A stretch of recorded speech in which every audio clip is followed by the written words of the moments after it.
Okay, so now we're back. You can see in the pictures when we were talking about the car before it was sandblasted, we knew there was some collision damage to the front, to both inner panels where the front fenders attach, and we shared with you where we had a bunch of Bondo pushing through and quite a bit of body damage. So in the pictures you can see where we had it sandblasted, we repaired all of the dents, we hammered and dollied it, and then we've done some body smoother work in the front. And then you can see we have all of the lacquer paint and all of the lacquer primer. So all of the old paint product. The car was blue, but originally green. So we removed all of the product. So where it was safe to media blast, this around the window, you can see this is some black two-part epoxy. So we had some left in the gun after this was media blasted. So we're just showing you what it's going to look like. Because here's our bare metal, and you can see where we had some body damage. I think it'll come up in the camera. There was a dent there, so we used a special, we have a pin heat puller that we use, so we were able to pull that dent out and hammer and dolly it. There's a bunch of body filler in here from a previous collision, but rather than hammer the damage out and get the metal straight, they just put a bunch of body filler over top. So we removed all the body filler, we hammer and dollied, and then we used a puller and we're able to pull the dent out, so it's quite close now. There'll be very little body filler. So you can see now we have all the layers of paint off of the body, and then this is just showing you what it's going to look like, because our next step is we're going to apply this two-part epoxy sealer, and we're going to do the whole body to protect it. And in the next video, we're going to share with you the fenders, the front and rear fenders. But right now, we're going to focus on the body. So as the camera person kind of follows me around, so on the roof, when we did the media blasting, you have to be very careful. And you'll notice from this seam in, this was media blasted or sandblasted. But from here, all the main part of the roof, that was all done by hand. You can see kind of the swirly marks.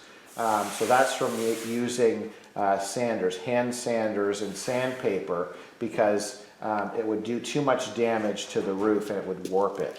As we come around the back, not only will we see the engine bay area, but we're also going to be able to see inside. So you can see in here where we have everything all sandblasted. This back panel, it had a modified exhaust, and you can see there's repairs that we've done. There was holes because they had a fiberglass filler panel to hide or cover these two holes for the standard or stock exhaust, because they had an aftermarket exhaust system lower. So what we did is we removed the fiberglass panel, and then all of these holes is where they pop riveted the panel on and then had body filler. So what we did is we welded them closed and ground them smooth. So now that's all going to be ready for a two-part epoxy sealer. And you can see the difference. This side, just to show you, we did this for our customer to see and also for clients to understand. There is so many layers of paint in the venting and in the louvers. After we media blast that and we prepare it, if we're very careful, we're going to seal that bare metal with this black two-part epoxy compared to this side, which you can see is all bare metal. And then if we can look through, which would be the back window, you can see the dash, or the back of the dash, I should say. And that's where we've sandblasted all of that, and we have it prepared and ready for the two-part epoxy.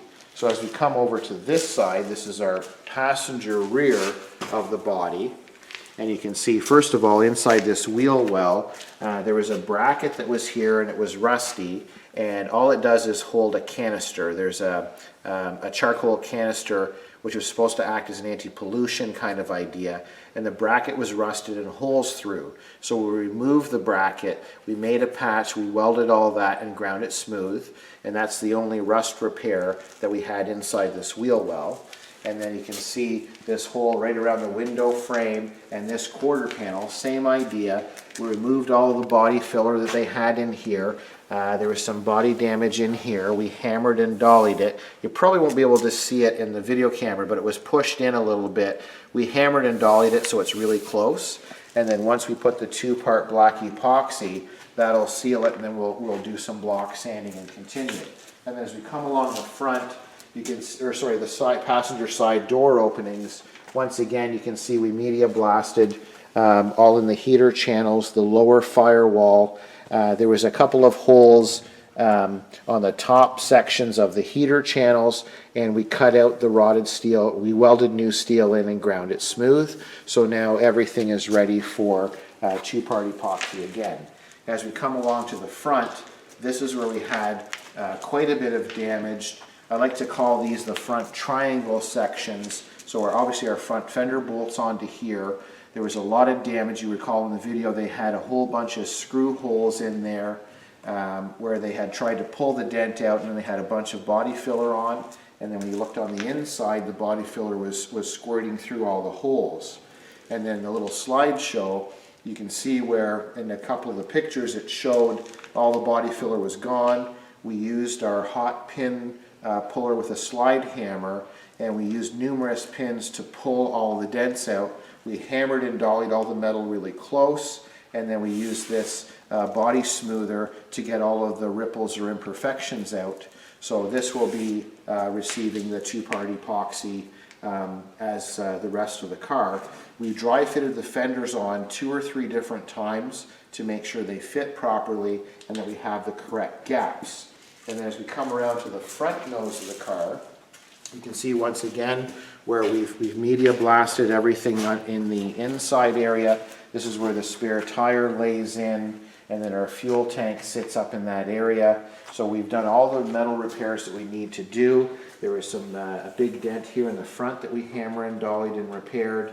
And then once again, when we come to this side, which is the driver's side, it had a fairly serious impact at one point in its life, and we hammer and dollied it all to the correct location. It's still quite ripply here, but we're going to smooth that out. But it was quite an impact at some point in its life. So we got this really close, and then same idea which you saw through the slideshow where we used the puller. We were able to get the panel really, really close, and then we've got some body smoother on here. Not very much. It looks like there's an amount here, but there's very, very little just to help with the smoothing. And then if we get a little bit of a close-up here, they're on back order right now. There's special nuts. You can see we just have these square punched out sections. And these are the sections like here where you see the actual, from the factory, it's basically a nut that's welded to a washer that's inset and it's welded to the body. Almost all of them are missing, and that's from the impact or the collision it had earlier, and then they were just kind of cobbled it up. They had sheet metal screws and some just a barbaric way of holding the fenders together. So those pieces are on back order. When they arrive, what we'll do is we'll weld them into the proper square locations. They'll be brand new, and then we'll be able to put the fenders on again to make sure the fit is correct. But we can go ahead and we can apply the two-part epoxy. We continue on the body work, and then when they come, we can weld those pieces in. So what we'll do is in our next video, so this is the body of the 74 Super Beetle. In our next video, what we'll do is we'll share with you the front fenders and the rear fenders because we've done quite a bit of work. We want to use the same fenders that were on the car, and then we'll share with that with you next. So this is the 1974 Volkswagen Super Beetle, and I'm John from lastchanceautorestore.com.